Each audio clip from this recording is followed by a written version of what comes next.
दोस्तों, वाया फुर्सतगंज के इस कार्यक्रम में आप सभी का हार्दिक स्वागत है, अभिनंदन है। मदारीपुर जंक्शन की रचना जब मैंने कंप्लीट की थी तो उसके पहले से ही मेरे जहन में एक सवाल चलता रहा था कि आखिर जब मैं इस उपन्यास को कंप्लीट करूंगा तो मेरे पास अगली विषय वस्तु क्या होगी।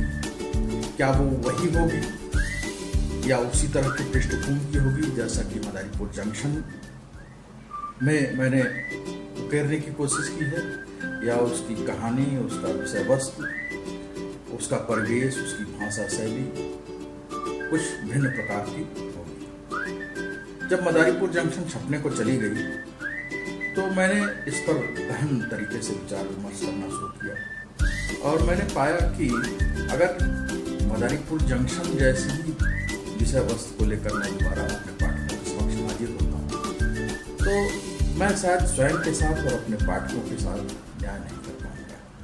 मुझे एक नई पृष्ठभूमि, एक नया विषय वस्तु का चयन करना होगा। इसी दौरान मेरे हाथ एक छोटी सी कहानी लगी, और कहानी नहीं, वो एक घटना थी जिसको मैंने किसी अखबार में पढ़ा। घटना यूं थी कि एक व्यक्ति और उसके पिता अपने बकरे को निकालने के चक्कर में जो कुएं में गिर गया था उसमें घुसे और उसको निकालने के प्रयास में न केवल बकरे की बल्कि पिता मुझे अपनी कहानी का प्रस्थान देना पड़ गया। अब मेरे लिए समस्या थी कि मैं इस कहानी को कहाँ सेटल करता। अगर मैं इसको पूर्वांचल के उसी हिस्से में सेटल करता जहाँ से मैं आता हूँ, जहाँ की बोली बानी भाषा को करना मेरे लिए हमेशा आसान था, तो शायद पृष्ठभूमि और परिवेश का वो दोहराव देखने को मिलता जो मदारीपुर जंक्शन में हमारे पाठक जिसका स्वाद चख चुके थे। मैंने इसको वहाँ से विस्थापित किया और इसको मैं ले गया इलाहाबाद, जिसे आजकल प्रयागराज कहते हैं। और इसके पीछे प्रयागराज को चयन करने के पीछे सायास वजह मेरे सामने था।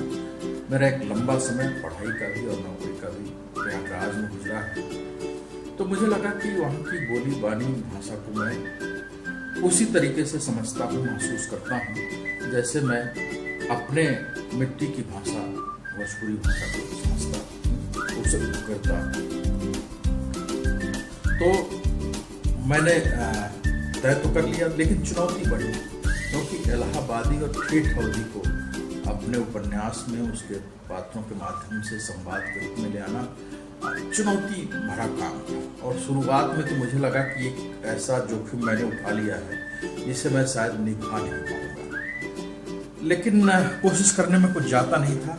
और लेखक अगर जोखिम नहीं उठाएगा, अपने पाठकों के साथ कुछ नया उनके सामने नहीं रखेगा, तो पाठक भी दोहराव के शिकार होंगे और धीरे धीरे लेखक अपने को ही मारकर चला जाएगा। तो इस कहानी को जिसका जिक्र मैंने अभी किया, इसको मैंने इलाहाबाद में स्थापित किया।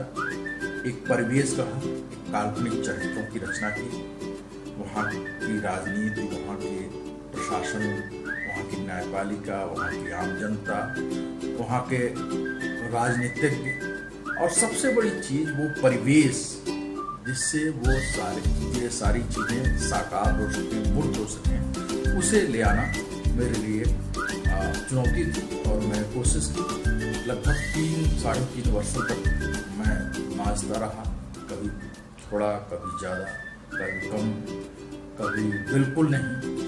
और जैसा कि मेरी शैली व्यंग्यात्मक है, आप सभी जानते हैं, तो व्यंग को भी और उसके तेवर को भी बनाए रखना था, लोकगीतों की परंपरा को बनाए रखना था, लोकोक्तियों और कहावतों को ले आना था, और उसको इस तरीके से पिरोना था कि कहीं से भी ये थोपा हुआ, ओढ़ा हुआ या ओढ़ाया हुआ। तो अब ये किताब आप सभी के सामने है, और जैसे कि प्रतिक्रियाएं मिल रही हैं पाठकों की, समीक्षकों की, मुझे बड़ी खुशी होती है कि मैंने अपने के दूसरे प्रयास में एक मदारीपुर जंक्शन से पृथक जमीन आप सभी के सामने सौंपने की कोशिश की है। आप पढ़ें, इसका आनंद लें। आपका